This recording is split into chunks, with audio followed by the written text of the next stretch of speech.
नंतर ही निवडणूक होते.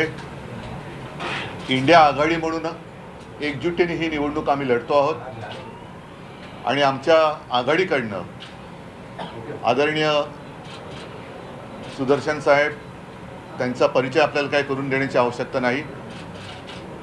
ज्यांनी संविधानाच्या चौकटीत राहून काम केलेलं आहे आणि आता जी देशाला गरज आहे ती आपली सत्सद विवेक बुद्धी जागृत ठेवून जी शपथ एखादं पद स्वीकारताना सगळेजण घेतात ती संविधानाची शपथ घेऊन न्यायबुद्धीने वागणारे आता आपल्याला उपराष्ट्रपती पाहिजेत. आणि आम्ही सगळ्यांनी असं ठरवलेलं आहे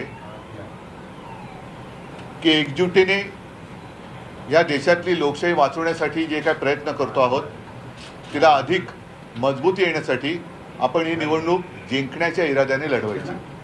आणि आज मी त्यांना धन्यवाद देतो, शुभेच्छा तर देतोच आहे की खास करून ते आज मुंबईमध्ये आले, मातोश्रीला आले.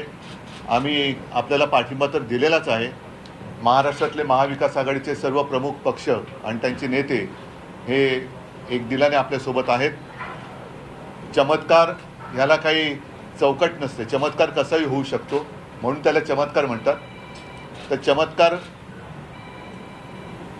हा करण्याची ताकद ज्यांच्यामध्ये आहे आणि ज्यांना आपल्या देशाबद्दल खरंच आतून प्रेम आहे ते सगळेजण मिळून एक चांगले उपराष्ट्रपती आपल्याला देतील सुदर्शन साहेबांच्या रूपाने, ही मला खात्री वाटते. सर हिंदी में शॉर्ट पहले मराठी में तो पूरा होने दो फिर बात करते हैं और फिर साहब भी बोलेंगे कुछ. रेड्डी सर आप हे थोडं ठीक है. आप लोगों को तो मालूम है मराठी में तो बोल नहीं सकता, ख्वाहिश है कुछ बोलूं. अब देखते कितने आगे क्या होता है, सीख भी जाते हैं. और आप लोगों को तो मालूम है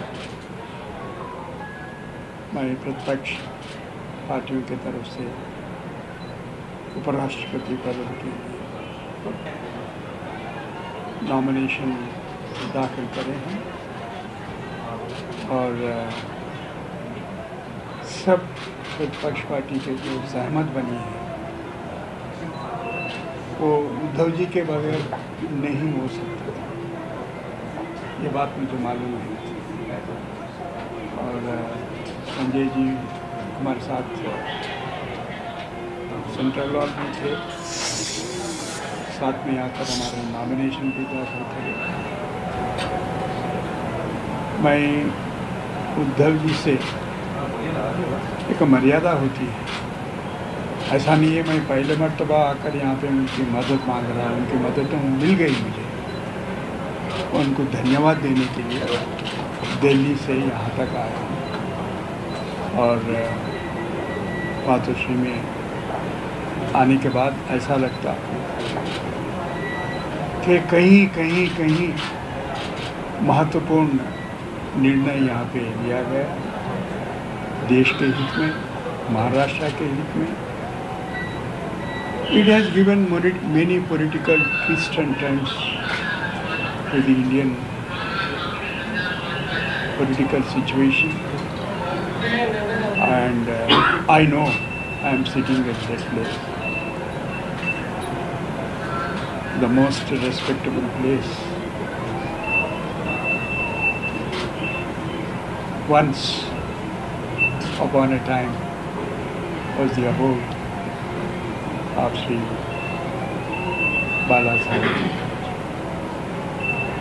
उनके भी ब्लेसिंग्स लेने के लिए यहाँ पे आया हूँ मैं और उनके ब्लेसिंग्स तो मिल ही जाएंगे. अभी इस वक्त कोई ख़ास और आप लोगों से या आपके सामने रखने का भी कोई अवसर तो नहीं दिख रहा है. और आप लोगों का भी बहुत बहुत धन्यवाद. आप लोगों के भी बेस्ट विशेस हमारे साथ हैं, इसके लिए मैं बहुत आभारी हूँ. सर एक सवाल, जैसे कि एनडीए के उपराष्ट्रपति पद के जो उम्मीदवार है उनको वोट्स पाने के लिए यहाँ के जो मुख्यमंत्री हैं देवेंद्र फडणवीस, उन्होंने उद्धव जी को या शरद पवार को फोन करके बातचीत की कि हमारे को समर्थन दीजिए करके। वैसे आपकी कोई स्ट्रैटेजी है कि एनडीए के लोगों से आप उनसे बातचीत करें? स्ट्रैटेजी बता सकते हैं क्या पहले? Sir, you have asked a good question. I have almost drafted the letter, both in English and Hindi, appealing to members of parliament, all the members of parliament, irrespective of their party affiliations. Because the electoral college consists of members of parliament. And I do not belong to any political party. Therefore, I think I am the most eligible person to request everyone to support my candidature. Uddhavji, एक प्रश्न आहे. उद्धवजी, एक प्रश्न आहे की India अलायन्सकडे विजयासाठी जे आवश्यक संख्याबळ खासदारांचं आहे ते नाही, जे एनडीएकडे आहे. अशा वेळेस गोपनीय मतदान आहे. मध्यंतरी हा प्रश्न शरद पवार साहेबांनाही विचारला होता. त्यावेळेस त्यांनी असं म्हटलं की आमचे विरोधी पक्षाचे उमेदवार जरी असले तरी आम्ही नियम आणि चौकटीच्या बाहेर जाऊन काही करणार. तर अशा वेळेस आवश्यक संख्याबळ नसताना विजयाची खात्री कशी वाटते?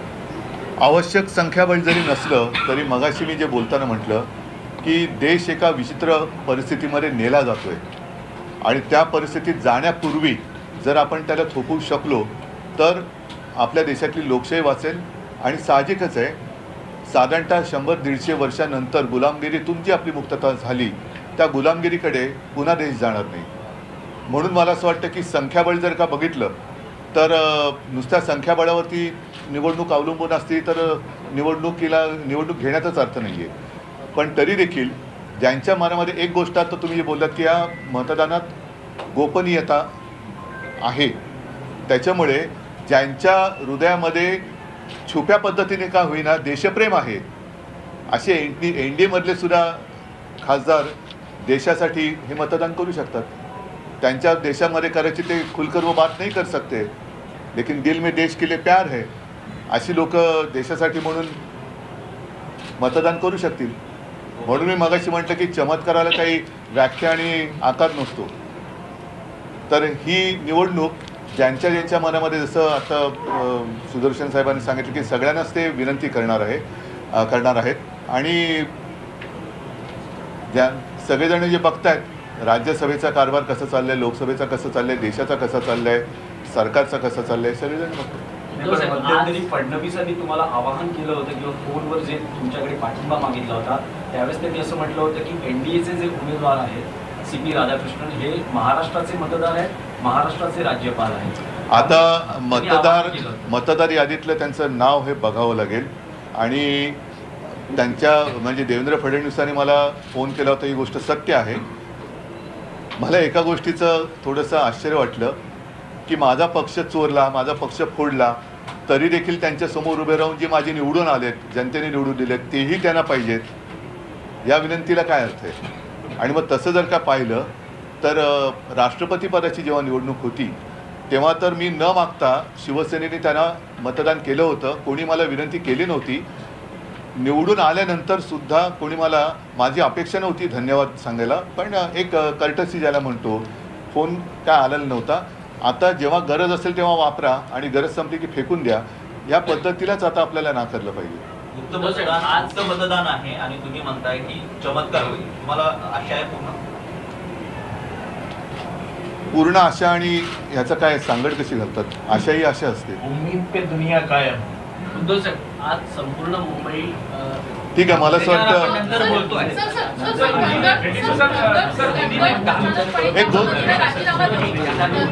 एक मिनिट, उपराष्ट्रपती यांचा राजीनामा ज्या पद्धतीनं पाहिला त्यामुळे एनडीए मध्येच आधी काही खासदारांमध्येच नाराजी आहे, त्याचा परिणाम थोडीशी तुमच्या मी बघा असं आहे, वेळ जाण्यापूर्वी जर का कोणी हालचाल केली तर त्याला एक महत्त्व असतं. वेळ गेल्यानंतर अरे आपण त्यावेळेला हे केलं असतं तर बरं झालं असतं, या नंतरच्या पश्चातापाला काही अर्थ नसतो. म्हणून मला असं वाटतं की आता ती वेळ आलेली आहे. उपराष्ट्रपती अचानक राजीनामा देतात तब्येतीचं कारण सांगून, त्याच्यानंतर ते गायब होतात. ते कुठे आहेत, काय आहेत, कोणालाच माहिती नाही आहे, त्यांच्याबद्दल कोण माहिती देत नाही आहे. हे सगळंच एक गूढ वातावरण असं या देशात तयार होतं आहे.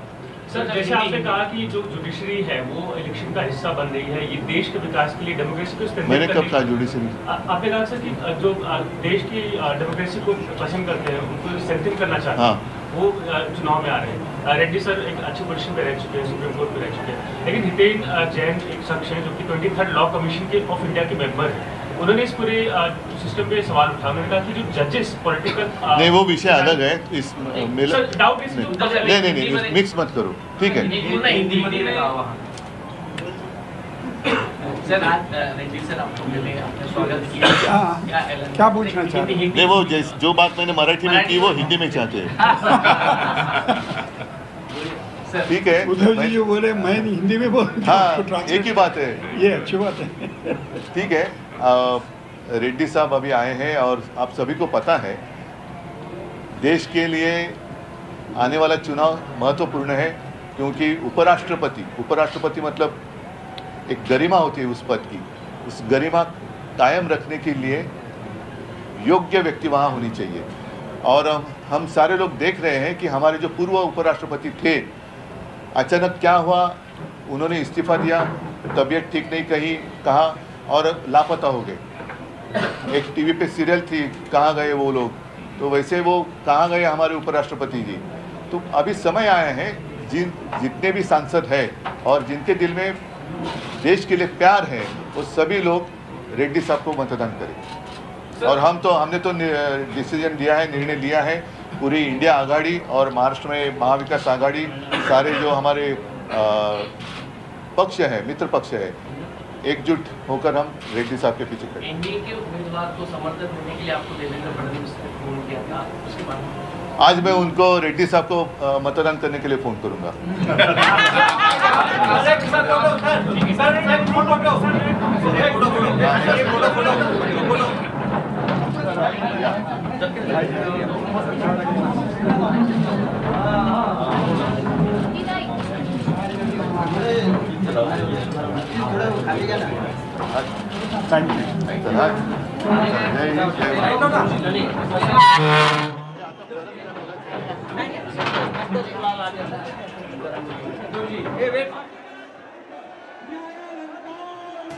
तर संख्याबळ नसलं तरी या निवडणुकीमध्ये चमत्कार घडेल असं म्हटलेलं आहे उद्धव ठाकरे यांनी. आताची महत्त्वाची बातमी, प्रसारमाध्यमांशी त्यांनी संवाद साधलेला आहे. एनडीएमधील खासदारांना खुलेपणानं बोलता येत नाही असंही त्यांनी म्हटलंय.